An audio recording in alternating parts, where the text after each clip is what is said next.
নমস্কাৰ নিউজ লাইভৰ বিশেষ অনুষ্ঠান অকথ্যলৈ স্বাগতম অকথ্যক প্ৰতি দেওবাৰে আমি সম্প্ৰচাৰ কৰোঁ যদি আজি এক বিশেষ দিন বাবে আমি আৰম্ভ কৰিব লৈছে বিশেষ অনুষ্ঠান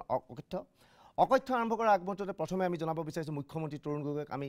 চেলুট জনাব বিচাৰিছোঁ তৰুণ গগৈ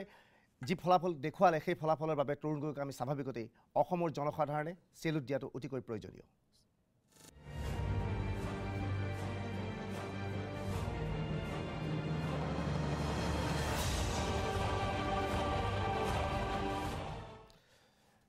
কংগ্ৰেছে আজি যি ফলাফল দেখুৱালে এই ফলাফল অসমৰ ৰাইজৰ বাবে অপ্ৰত্যাশিত নহয় আমাৰ বাবে এই ফলাফল অপ্ৰত্যাশিত নহয় আমি জানিছিলোঁ এই ফলাফল দিনটো কংগ্ৰেছে দেখুৱাব অসমৰ ৰাইজে জানিছিল কংগ্ৰেছে এই ফলাফল দেখুৱাব কিন্তু জনা নাছিল কেইজনমান বিশেষ ব্যক্তিয়ে সেই নজনা ব্যক্তিকেইজনৰ মাজত আছিল অসম গণ পৰিষদৰ কিছুমান অপৰিপক্ক নেতা যাৰ মাজত আছিল চন্দ্ৰমোহন পাটোৱাৰী প্ৰফুল্ল কুমাৰ মহন্তৰ দৰে অপৰিপক্ক নেতা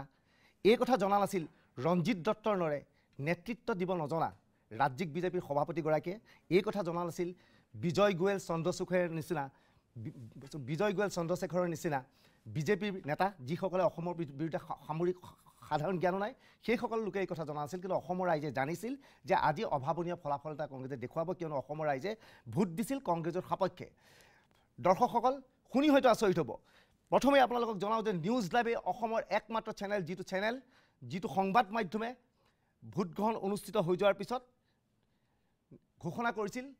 যে কংগ্ৰেছে 61খনৰ অধিক আসন পাব 71খনৰ অধিক আসন লাভ কৰিবলৈ সক্ষম হ'ব কংগ্ৰেছ দলে এই কথা যেতিয়া নিউজ লাইভে চাণক্য টুডেৰ জৰিয়তে টুডে চাণক্যৰ জৰিয়তে নিউজ লাইভে যেতিয়া এই এক্সিট পোল সম্প্ৰচাৰ কৰিছিল আমাক বিভিন্নজনে সমালোচনা কৰিছিল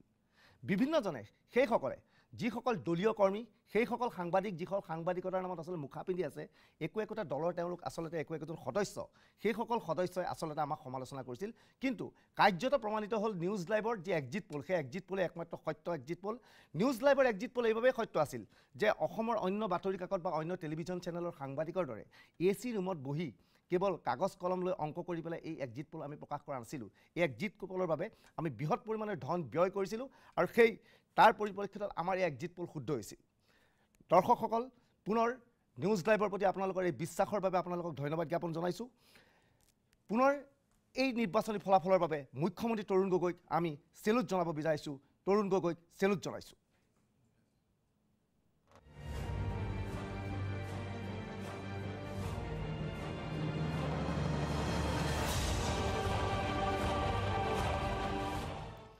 টুডে চাণক্যৰ এক্সিট পোলৰ কথা আমি পিছত পাতিম কিন্তু টুডে চাণক্য এটা ডাঙৰ প্ৰতিষ্ঠান ভাৰতৰ সকলোৱে জনা প্ৰতিষ্ঠান কিন্তু অতনু ভূঞা নিউজ লাইভৰ এডিটৰ ইন চিফ টুডে চাণক্যৰ এটা ডাঙৰ মানুহ নহয় কিন্তু আপোনালোকক জনাওঁ যে অসমৰ মই প্ৰত্যাহ্বান জনাব পাৰোঁ অসমৰ মই একমাত্ৰ সাংবাদিক যিজন সাংবাদিকে দুটাকৈ সাধাৰণ নিৰ্বাচনত এক্সিট পোল ভৱিষ্যতবাণী শুদ্ধ প্ৰমাণিত কৰিছোঁ ইয়াৰ আগৰবাৰ 2006 চনত মই যেতিয়া খবৰ কাকতৰ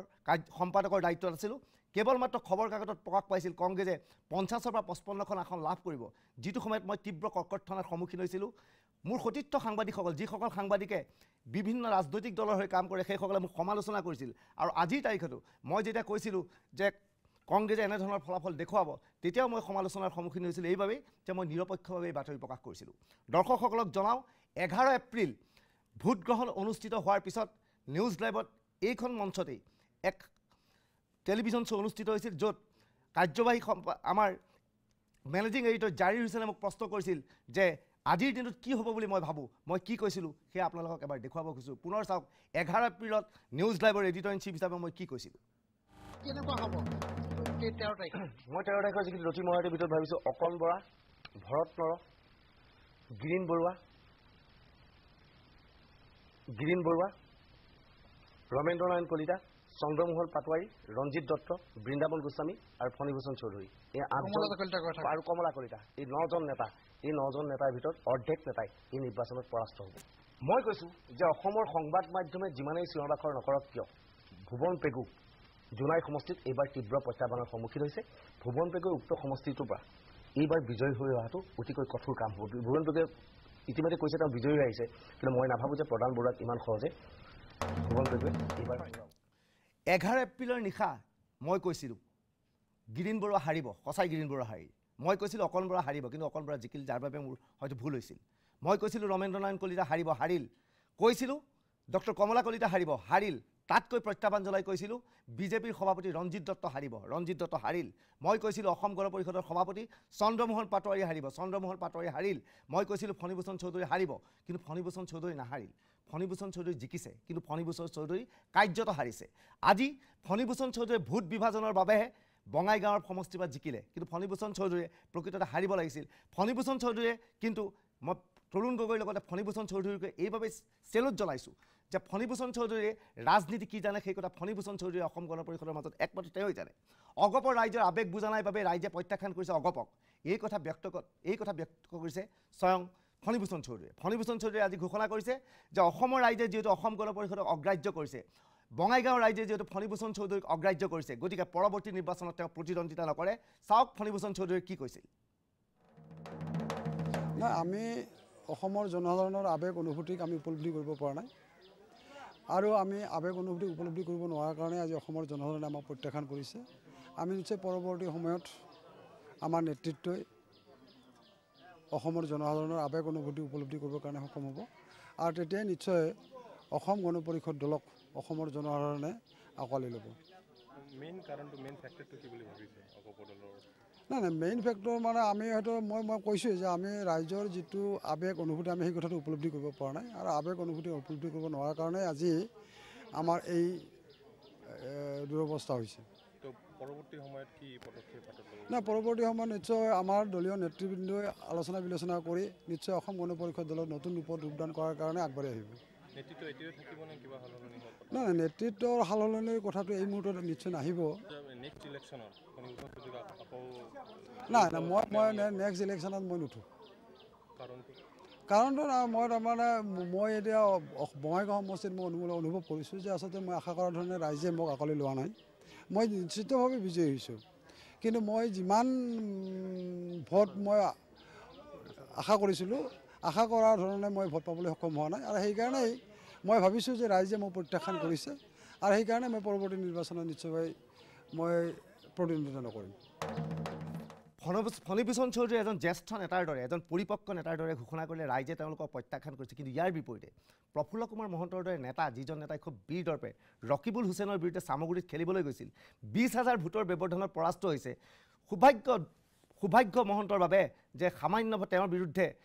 ছালফা নেতা সুৰেশ বৰা জিকিব নোৱাৰিলে। হয়তো সুৰেশ বৰাক যদি এমাহৰ আগতে টিকট দিয়াহেঁতেন, সুৰেশ বৰা যদি এমাহৰ আগতে টিকট পালেহেঁতেন, প্ৰফুল্ল কুমাৰ মহন্ত 2টা সমষ্টিত হয়তো পৰাস্ত হ'লে। এয়া হ'ল অসম গণ পৰিষদৰ নেতৃত্ব। চন্দ্ৰমোহন পাটোৱাৰী যি অংক, সেই অংক দেখিলে আমাৰ সৰু সৰু ল'ৰা ছোৱালীও আজি হাঁহিব। অসম গণ পৰিষদ কি অংক আছিল? এই অসম গণ পৰিষদ এটা ক্লাবৰ দৰে এটা দল। এই অসম গণ পৰিষদ ধ্বংস কৰিছে কোনে? এই অসম গণ পৰিষদ ধ্বংস কৰিছে এটা ৰাজনৈতিক দল আছিল, এটা সত্তা আছিল। অসমৰ জনসাধাৰণে অসম গণ পৰিষদক বিচাৰিছিল, কিন্তু তেওঁলোকক ধ্বংস কৰিছে এটা মহলে। কোনে ধ্বংস কৰিছে সেই বিষয়ে আপোনালোকক জনাম, কিন্তু প্ৰথমেই চাওক চন্দ্ৰমোহন পাটোৱাৰীৰ নিৰ্বাচনৰ ভোটগ্ৰহণ অনুষ্ঠিত হৈ যোৱাৰ পিছত আপোনালোকক কৈছোঁ, ভোটগ্ৰহণ হৈ গ'ল। ভোটৰ ফলাফল দিয়াৰ প্ৰাক মুহূৰ্তত চন্দ্ৰমোহন পাটোৱাৰীয়ে সাংবাদিকৰ আগত কি অংক কৈছিল এবাৰ ভালকৈ চাওক, তাৰপিছত বুজক আপোনালোকৰ নেতা চন্দ্ৰমোহন পাটোৱাৰীৰ পৰিপক্কতা। অসমত আমি শদিয়াৰ পৰা ধুবুৰীলৈকে আৰু ইফালে জোনাইলৈকে আমি পৰিৱৰ্তন যাত্ৰা কৰিছোঁ, আমি গণসংযোগ যাত্ৰা কৰিছোঁ, আৰু আমি 85 চনত ৰাইজৰ যিটো সঁহাৰি অসম গণ পৰিষদ দলৰ প্ৰতি আছিল, তেনেকুৱা সমপৰ্যায়ৰ সঁহাৰি আমি অসমৰ বিভিন্ন প্ৰান্তত দেখিবলৈ পাইছোঁ। আৰু ইয়ে প্ৰমাণ কৰিছে যে এইবাৰ ৰাইজে এটা পৰিৱৰ্তন বিচাৰিছে ৰাজনৈতিক দিশত, আৰু আমি ভাবোঁ এই পৰিৱৰ্তন নিশ্চয় সম্ভৱ হ'ব। ৰাইজে যিহেতুকে পৰিৱৰ্তন বিচাৰিছে, আৰু সামগ্ৰিকভাৱে অসম গণ পৰিষদ নেতৃত্বাধীন এখন চৰকাৰ গঠন হ'ব বুলি আমি নিশ্চিত। জনজাগৰণ আৰু স্বতঃস্ফূৰ্ত যিটো সঁহাৰি, এই সঁহাৰিৰ পৰা আমি এইটো কথা আপোনাক 100 ভাগৰ 100 ভাগ মই আপোনাক নিশ্চিত কৰিলোঁ যে অসম গণ পৰিষদ নেতৃত্বাধীন চৰকাৰ এইবাৰ অসমত গঠিত হ'ব।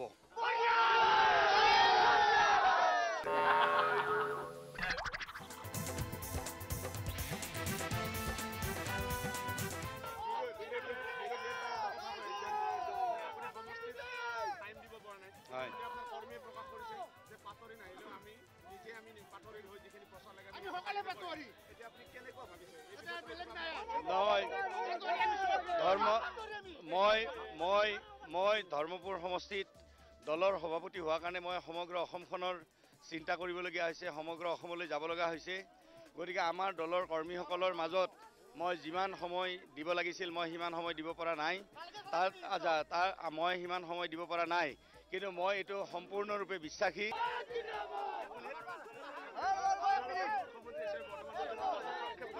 হয়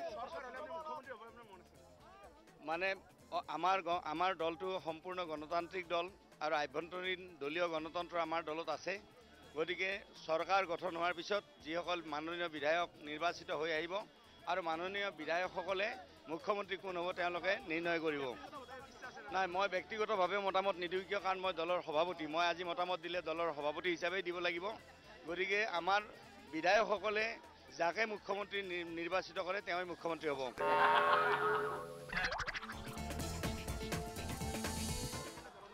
প্ৰচাৰ প্ৰচাৰ প্ৰচাৰ প্ৰচাৰ প্ৰচাৰ প্ৰচাৰ প্ৰচাৰ ইতিমধ্যে প্ৰচাৰ আমি কেনেধৰণে কৰিম এই সম্পৰ্কত আমি এটা মানে প্লেন বনাই লৈছোঁ সমগ্ৰ অসমত আমি কেনেধৰণে প্ৰচাৰ কৰিম আৰু দুই এদিনতে আমি আপোনালোকক মিডিয়াক আমি জনাম যে কোন ঠাইত কি কয় স্পেচিয়েলিটি মানে আমি ৰাইজৰ মাজলৈকে কংগ্ৰেছৰ বিগত দিনত যিখিনি কংগ্ৰেছৰ ভ্ৰষ্টাচাৰ দুৰ্নীতি আৰু কংগ্ৰেছৰ ব্যৰ্থতা আমি এইখিনি দাঙি ধৰিম আৰু প্ৰচাৰৰ আমি কেনেকৈ কংগ্ৰেছ ধৰ্মপুৰ সমষ্টিত কেতিয়াবা নিৰ্বাচিত মই কেতিয়াও নাভাবোঁ যে ধৰ্মপুৰ সমষ্টিত কেতিয়াবা কংগ্ৰেছ জিকিব পাৰিব বুলি মই নাভাবোঁ কেতিয়াও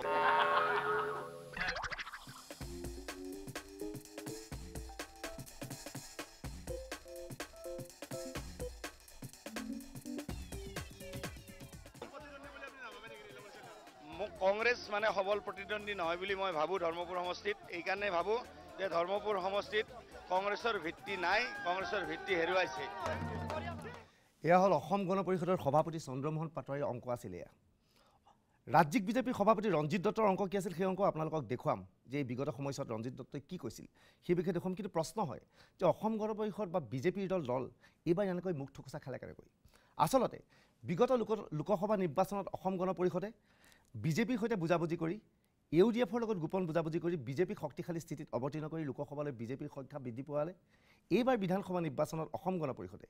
বিজেপিৰ লগত গোপন মিত্ৰতা কৰি কোনো সমষ্টিত ইউডিএফৰ লগত মিত্ৰতা কৰি ইউডিএফক সহায় কৰিলে কিন্তু অসম গণ পৰিষদ নিজে সম্পূৰ্ণৰূপে নষ্ট হ'ল সম্পূৰ্ণভাৱে অসম গণ পৰিষদ এটা মৃত ৰাজনৈতিক দললৈ পৰিণত হ'ল অসম গণ পৰিষদ সম্পূৰ্ণ ধ্বংস হ'ল নেকি যিটো সময়ত আজি ৰাজ্যৰ অন্যান্য ৰাজ্যৰ তৃণমূল কংগ্ৰেছ দৰে আঞ্চলিক দলে এক ব্যাপক হাৰত প্ৰত্যাহ্বানৰূপে থিয় দি চৰকাৰ গঠন কৰিবলৈ আগবাঢ়িছে সেই সময়ত অতি লাজ লাগিছে অসমত এটা আঞ্চলিক দলে অসম গণ পৰিষদে আৰু বৰ কথা কোৱা বিজেপিৰ সেই নেতৃবৰ্গ দৰ্শকসকলক জ্ঞাতাৰ্থে জনাওঁ আজি পুৱাৰ ভাগত বিজেপিৰ গুৱাহাটী সমষ্টিৰ সাংসদ বিজয়া চক্ৰৱৰ্তীয়ে আমাৰ সংবাদদাতাক কৈছিল নিউজ লাইভৰ দিন উকলিল তহঁতি আঁতৰি যা বুলি গালি পাৰি আমাক ইণ্টাৰভিউ দিয়া নাছিল তেতিয়ালৈকে ভোট গণনা অনুষ্ঠিত হোৱা নাছিল কিন্তু পৰৱৰ্তী সময়ত বিজয়া চক্ৰৱৰ্তী ক'ত পলাল কোনেও নাজানে আজি গুৱাহাটীলৈ সেই বৰ ভাষণ দিবলৈ আহিছিল বিজয় গোয়েল আৰু চন্দ্ৰশেখৰ নামৰ দুজন ব্যক্তি বৰ্তমান ফলাফল দেখি এখন হোটেলত আত্মগোপন কৰি আছে সেইসকল নেতাই নিউজ লাইভক বিগত সময়ছোৱাত এইসকল নেতাই সমালোচনা কৰিছিল কিন্তু অসমৰ ৰাইজে নিউজ লাইভক সদায় সঁহাৰি জনাই আছে নিউজ লাইভক সমালোচনা কৰিছিল অসম গণ পৰিষদৰ বিজেপিৰ এজেণ্ট ৰূপে কাম কৰা অসমৰ কেইখনমান সংবাদপত্ৰৰ মালিক আৰু এটা ছেটেলাইট চেনেলৰ মালিকে আমি জানো গুৱাহাটীৰ পৰা সম্প্ৰচাৰিত DY 365 নম্বৰ চেনেলৰ স্বত্বাধিকাৰক আমি দেখিছিলোঁ নিৰ্বাচনৰ প্ৰাক মুহূৰ্তত বিজেপিৰ নেতাৰ সৈতে হোটেল গ্ৰেণ্ডৱেৰত কিদৰে লেনদেন কৰিছিল তেওঁলোকে আমি জানো প্ৰতিদিন নামৰ কাকতখনৰ সম্পাদক